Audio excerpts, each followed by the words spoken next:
Hey guys! Kamusta po kayo? Welcome back po dito sa ating YouTube channel. Ayan, magandarang gabi po sa ating lahat, lalo na sa mga nandito ngayon nakikinig at nakatambay po sa ating YouTube channel. Narito na naman nga po ako, si Gandara, ang inyo pong ka-legit na barkads na maghahatid po sa inyo ng mga latest na update and mga fresh na balita hinggil po sa TVJ and Digit the Barkads. Kaya naman kung hindi ka pa nakaka-subscribe dito sa ating YouTube channel, maaari mong pindutin ang subscribe button and notification bell para maging updated at una ka sa mga inilalabas nating mga balita. Basta may kinalaman sa TVJ and Digit na Barkads, sagot na po natin yan. Pero bago nga po natin pag-usapan at talakayin ang atin pong update ngayong gabi, ay nais ko po muna magpasalamat sa mga nandito ngayon.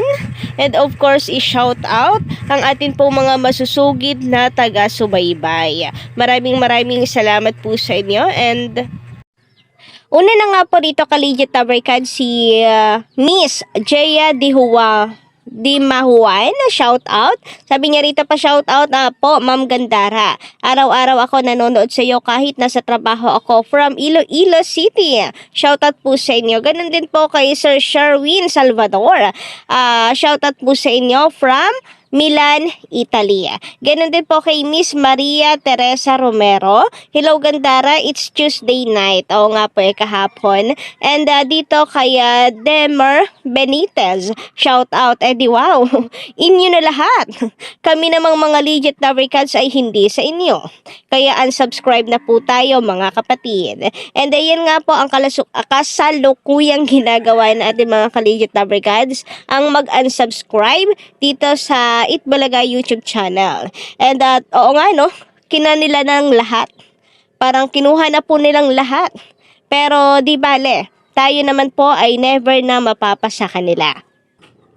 Anyway, shoutout din po dito kina Miss Helena Manaloto, Koki Monster, Linda De La Vega, Ana Red Lady, Virgilio Alcantara, shoutout, Eloisa Untalan, Junlyn Morada, Gemma 473, January Mendoza, and Nathan Wayne De Vera. So, good evening. Maraming salamat po sa pagtutok po ninyo dito sa ating YouTube channel. Sobra ko po na-appreciate ang inyo pong pakikinig at pagsuporta po sa ating mga videos araw-araw. So, thank you so much po muli and big shout out. Samantala, dawa ko naman po tayo mga ka-legit na barkads tungkol po dito sa atin pong topic ngayong gabi na pag-uusapan. So, mukhang tagilid po itong sila Yorme at Buboy Villar. Kay Ellen pa lamang, AI lang pala talaga ang katapat nila, wala pa po silang binatbat. Alam niyo yung todo effort na po sila, wala namang masama, gano'n naman talaga kapag gusto kang tangkilikin. Gusto mong tangkilikin ka, mag-e-effort ka talaga. Pero mukhang ang effort ng mga ito ay napupunta lamang po sa wala. Dahil nananatili until now, ilang buwan na po bang nakakalipas.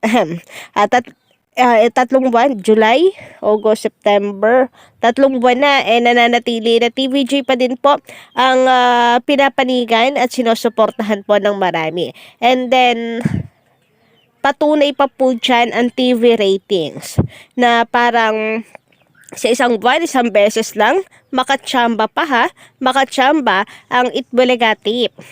Paano po nasabing chamba?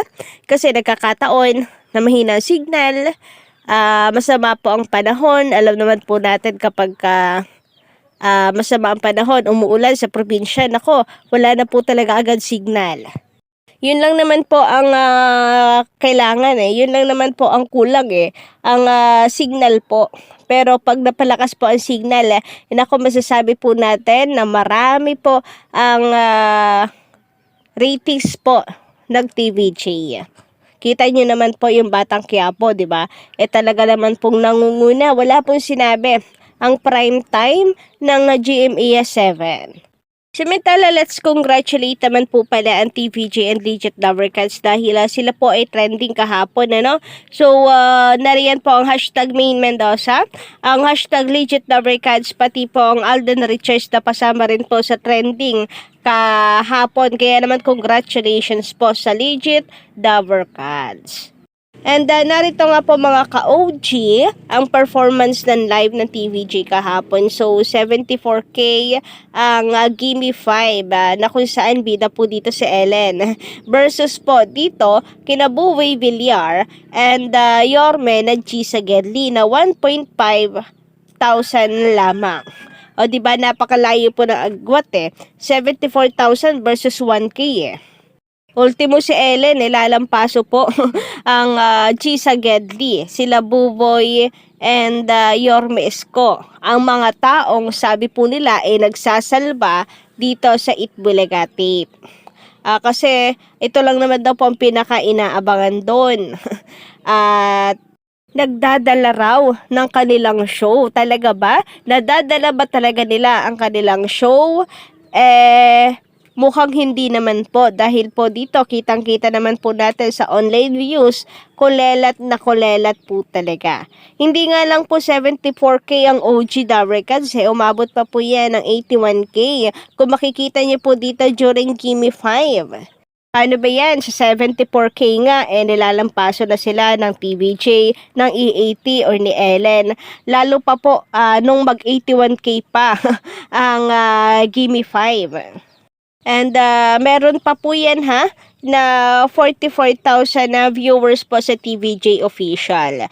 So hindi lang po 81K sa TVJ ko po kung pagsasamahin po natin ay nasa 100,000 plus 120,000. Ano ba? 125,000 na viewers online versus 1,000 ng Tape Bulaga.